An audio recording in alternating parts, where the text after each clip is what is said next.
तो एपिसोड 6 में हमने देखा था कि ज़ैंगफेन यूलियान से बताता है कि उसके पास स्वॉर्ड केंडो बॉडी है और होली स्वॉर्ड गेट के मास्टर मुलान और बूसियो के साथ ज़ैंगफेन से मिलने के लिए आते हैं। ज़ैंगफेन मास्टर से उसके घर के अंदर आने के लिए कहता है और मास्टर अंदर जाते जाते ज़ैंगफेन से उसके कल्टीवेशन के बारे में पूछते हैं। अब आगे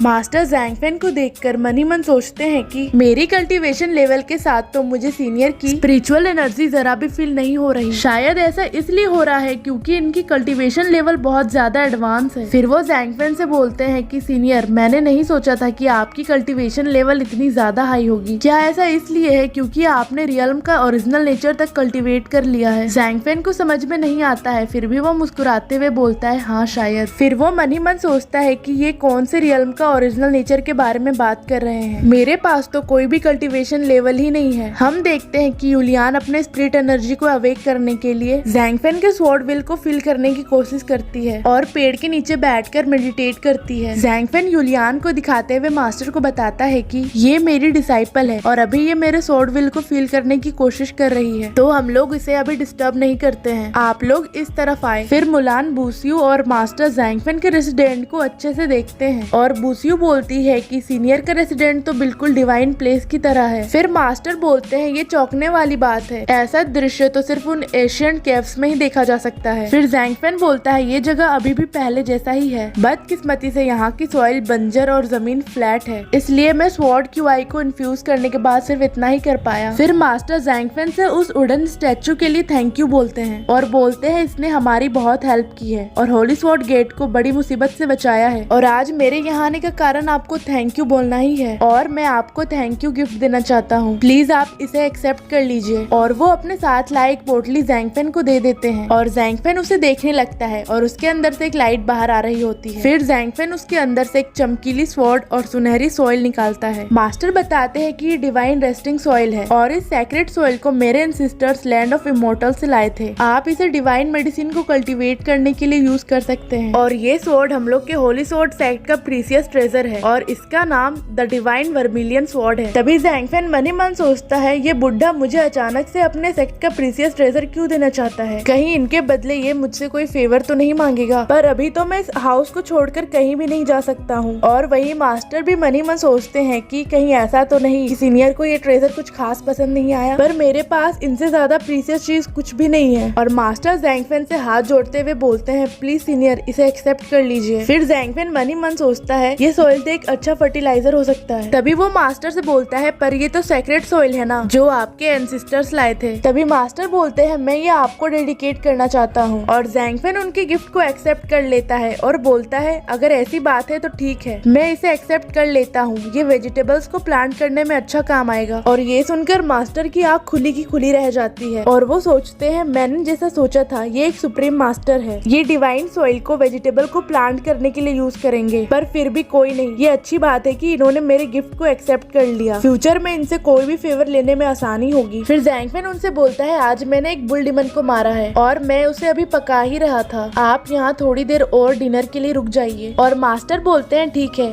हमें परेशानी के लिए माफ करिएगा। और मन ही मन खुश होते हुए सोचते हैं कि ये एक अच्छा चांस है। तभी मास्टर बोलते हैं ये मुझे करने दो और मास्टर पोर्ट के पास जाते हैं और बोलते हैं वाह क्या खुशबू आ रही है। और वो पोर्ट को देखते हुए बोलते हैं लगता है ये वही है और वो उसे उठाने की कोशिश करते हैं पर वो उसे हिला भी नहीं पाते हैं। तभी ज़ैंगफेन बोलता है मीट अब तक रेडी हो चुका होगा। फिर मास्टर उस पोर्ट को ध्यान से देखते हैं कहीं ये पोर्ट वही आर्टिफैक्ट तो नहीं जो उस दिन आसमान से गिरा था, और वो उसे देखकर शॉक हो जाते हैं और वो बोलते हैं कि इसे तो हजारों सेक्ट के लोग ढूंढ रहे हैं पर मास्टर तो इस डिवाइन आर्टिफैक्ट को एज अ पोर्ट यूज कर रहे हैं। फिर वहाँ ज़ैंगफेन आ जाता है और बोलता है ये पोर्ट तो बहुत बड़ा और भारी है और मैंने इतने बूढ़े इंसान को इसे लाने के लिए भेज दिया, ये अच्छी बात नहीं है। और वो मास्टर से बोलता है प्लीज मुझे ये उठाने दे और उसे लेकर वहाँ से जाने लगता है। और तभी मुलान भी वहाँ आ जाती है और मास्टर उससे पूछते हैं कि क्या तुमने इस पोर्ट को पहचाना, ये पोर्ट एक डिवाइन आर्टिफैक्ट है और कुछ दिनों पहले ये आसमान से गिरा था। और ये सुनकर मुलान भी शॉक हो जाती है और बोलती है तो मास्टर हमें क्या करना चाहिए। फिर मास्टर बोलते हैं कुछ दिनों पहले स्काई ब्रेकिंग इवेंट हुआ था और वहाँ इसकी जरूरत थी पर अब हम उसमें पार्टिसिपेट नहीं कर सकते। और वो मास्टर से बोलती है इनका कल्टीवेशन लेवल क्या सच में इतना हाई है। मास्टर बोलते हैं मुझे अच्छे से तो नहीं पता,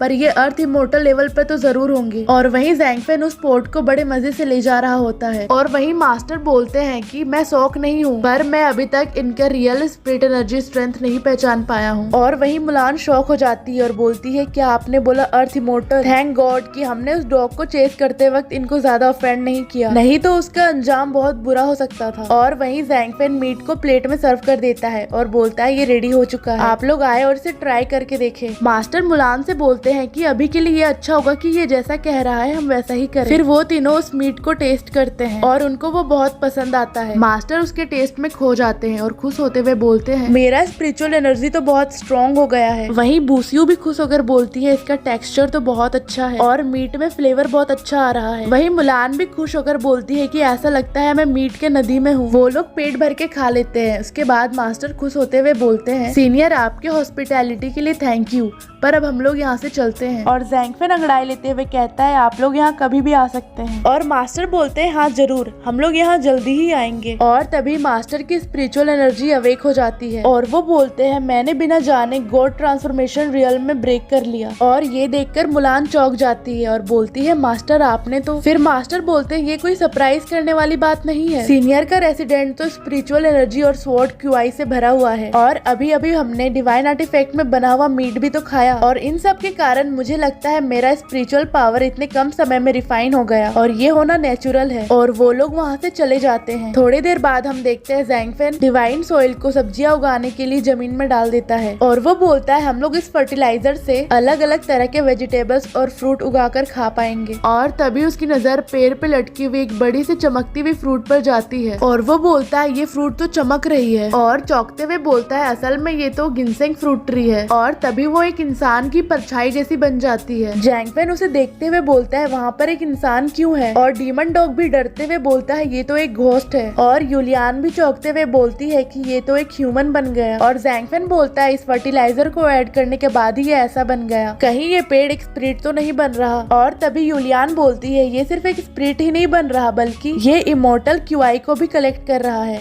अगर इसने स्पिरिट क्यूआई को कलेक्ट कर लिया तो ये एक ह्यूमन का फॉर्म ले लेगा, पर इसने अगर इस पेड़ के नीचे इमोर्टल क्यूआई को कलेक्ट कर लिया तो ये जरूर एक स्पिरिट तो नहीं बनेगा, ये तो एक फेरी में कन्वर्ट हो रहा है। तभी वो फ्रूट बहुत ज्यादा चमकने लगता है और उससे आवाज आता है कि सिर्फ जब एक ट्री स्पिरिट क्यूआई को कलेक्ट करता है और एक स्पिरिट में कन्वर्ट होता है तो क्या उससे दुनिया को देखने का नजरिया इफेक्ट होगा। और तभी उसकी एनर्जी बहुत ज्यादा बढ़ जाती है और वो आसमान छूने लगती है। उसे देखकर डीमन भी बोलते हैं ये कितना पावरफुल स्पिरिट क्यूआई है। और वहीं बगल गाँव के लोग भी देखकर बोलते हैं ये क्या चल रहा है, ये कितना ब्रिलियंट लाइट है और इसमें हद से ज्यादा लाइफ एसेंस भी है, क्या एक पेड़ स्पिरिट में कन्वर्ट हो रहा है? ये साफ नहीं दिख रहा है और ये कितना स्ट्रॉन्ग स्पिरिट हो सकता है। और वहीं पहाड़ों के ऊपर एक बूढ़ा इंसान वहाँ खड़े मास्टर से बोलता है हुआंग जीतियान, वहाँ पर तो लाइफ एसेंस बिल्कुल ओशियन की तरह फैली हुई है, मुझे डर है कि वो कोई सिंपल ट्रांसफॉर्मेशन नहीं है। और वो मास्टर बोलते हैं तुमने सही कहा, एक डिवाइन ट्री इमोर्टल स्पिरिट में ट्रांसफॉर्म हो रहा है और जिस मास्टर के कारण ये हो रहा है वो कोई इमोर्टल ही हो सकता है।